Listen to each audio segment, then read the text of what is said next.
is he doing in here? They got some cool stuff on here for pretty cheap. Hell yeah. What the hell are you looking at in here, man? Man, I'm just trying to find some good deals on here. Save a dollar or two. What the hell? So, Are you on Temu?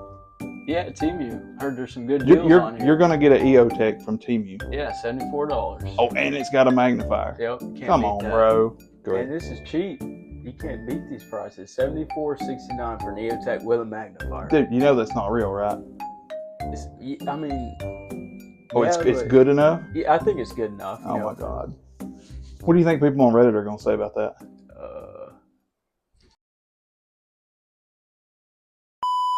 How cheap is too cheap? Where do you compromise in an AR-15 build, or do you just buy one? What's worth the money? I don't know. That's up for interpretation. Don't ask anybody on the internet. Wait. Go.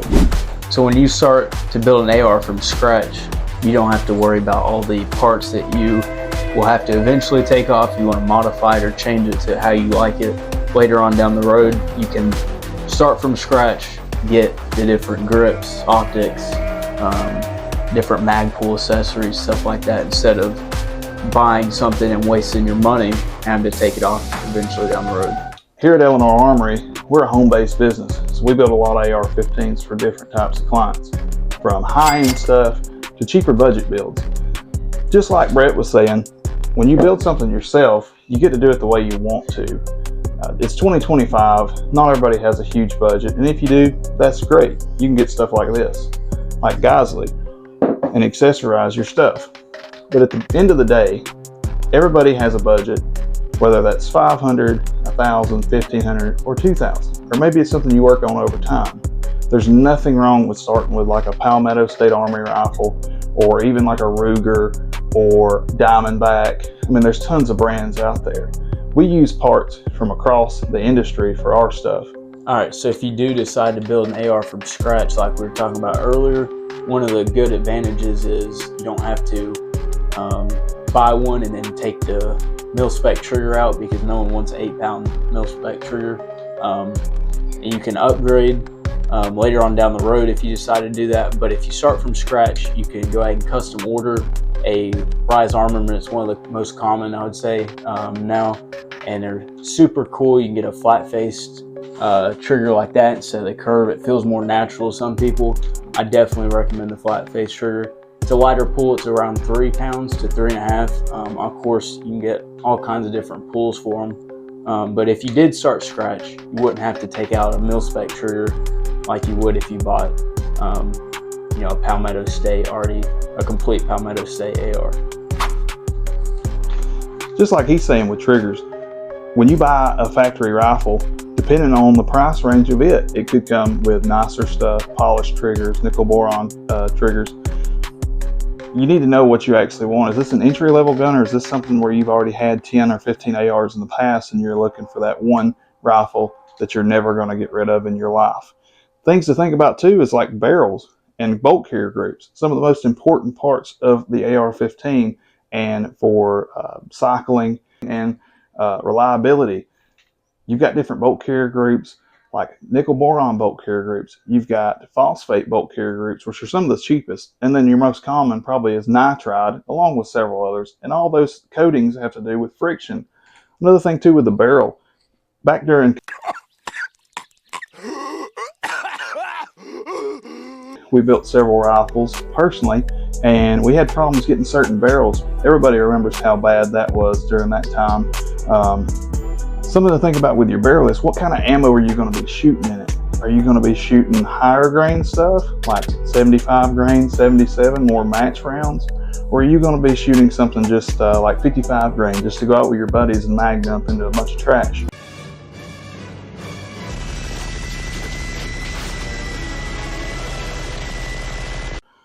Time for the ad.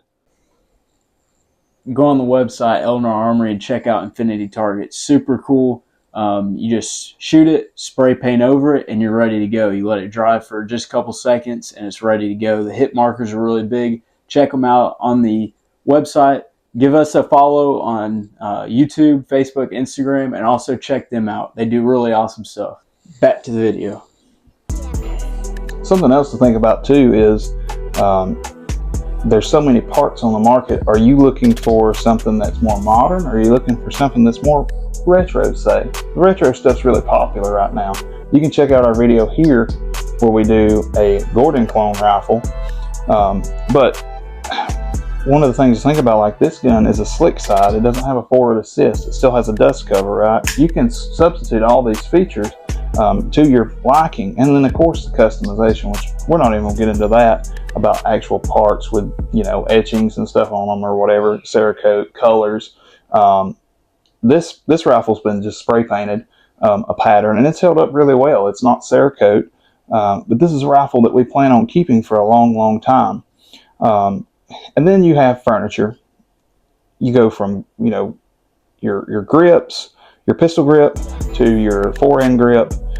Even handguards I would consider in that category too.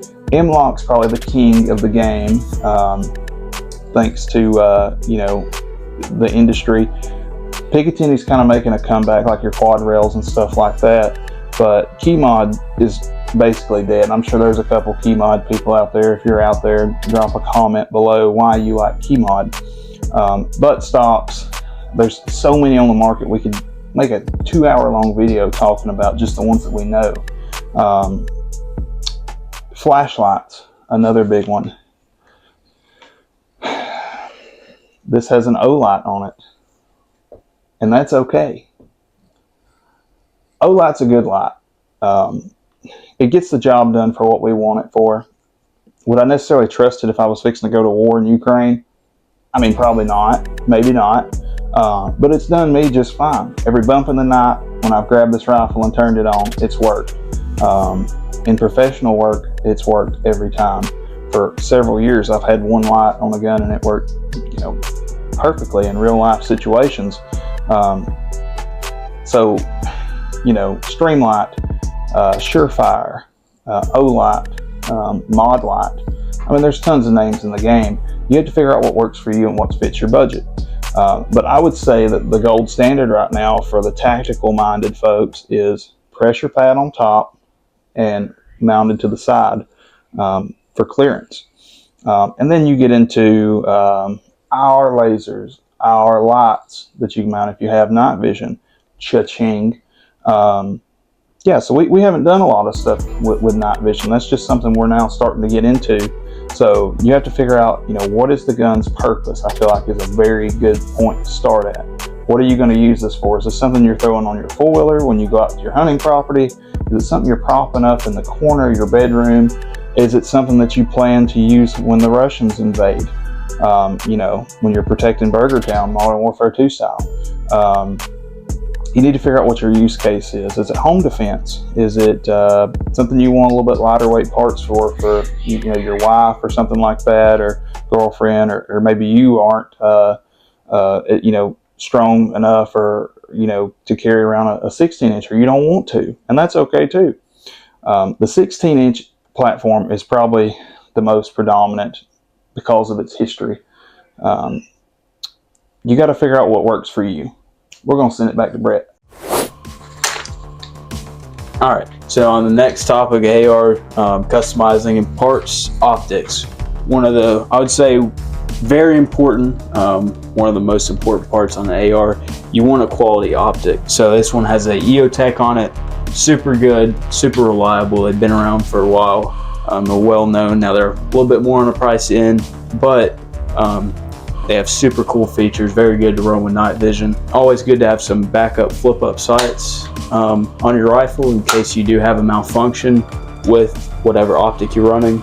So never go away from iron sights, always have them on your rifle in case you need to strip it down, something breaks, the screen cracks, the glass cracks. Then we have some of our other red dots. We have more of like a mid-range kind of newer style, primary arms. And then we have like Strike Fire Vortex. It's also another red dot style. Then we have a Holoston red dot, super reliable. All right.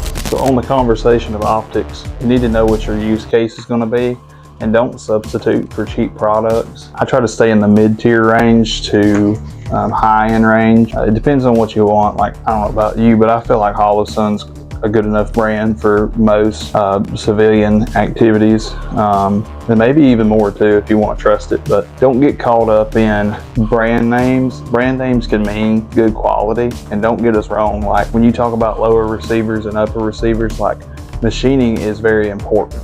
So you want to buy from places well known and that have good reviews and stuff if you're building. Same thing if you're buying too. And I want to do a little homework on something. Like I heard High Point's coming out with an AR, and I'm just kind of sitting there like, oh, that's kind of scary. Yeah. What's that going to look like really? So what's your take on optic brands? Because that's like a whole nother video in itself, and we may do a video on that. Yeah, I mean, like you were saying, I think that Holosun's a good mid-range optic. Now you can go dive off the deep end and get into some really good optic brand like Night Force or EOTech. Yeah, $500. Yeah, Aim Point. I mean, they're good stuff. You pay for what you get, but also you get mid-tier stuff with a little lower cost and still gets the job done. Don't let if you go on the internet. Reddit is a very populated place with ideas for AR-15s. There's some really good community members on there. There really are. But at the same time, you have a lot of people who kind of flex and just trash talk. And I feel like for somebody who's new getting into this, or maybe wanting to build their first rifle, that can be a big letdown when maybe the only person they have to talk to or ask for advice on the internet is, some cringe dude on Reddit. But maybe he has good advice or good taste, but maybe that other person that made that post asking, rate my rifle, maybe they don't have the money to do that. So use case is a big thing for us, but machining qualities do matter. If you'd like to see us turn this video into a multi-part series or something, we can definitely do that. We're new to the YouTube space, so if you made it this far in the video, thank you for being here this long, and we try to have fun with this and get a laugh out of it too, because this you can talk about this stuff for days or hours. I know we talk about stuff like this all the time. Like you're trying to build a 16-inch gun right now, or maybe a 14.5. So like, what's some parts that you're kind of looking into? Kind of like PSA/aero precision, kind of different quality level parts. So I would rate, well, depending on what type of aero precision stuff you buy, I would rate that mid towards the high tier of stuff. And like most of the stuff you see here was built before we started this as hobbyists, before we started this channel and this business. So a lot of the stuff you see, like this is a Palmetto State Armory PA-15. Like it's nothing crazy special. I mean, we've upgraded some stuff on it here and there, but if you get a good deal on like a Palmetto rifle or whatever brand that's of decent quality, you can always go back in and upgrade it. Exactly. From triggers, from like LaRue triggers to Geisley triggers to the Rise Armament triggers that we love so much just for the price of them and the performance, or you can save your money and get that Daniel Defense that's $2,000, but it just takes time. And like I like to say, you either have one or two really expensive ARs, or you have 10 cheaper ones with upgrades on them. Depends on your use case. But thanks for staying this long in the video, and I'm trying to think if we missed anything. Just just a general overview.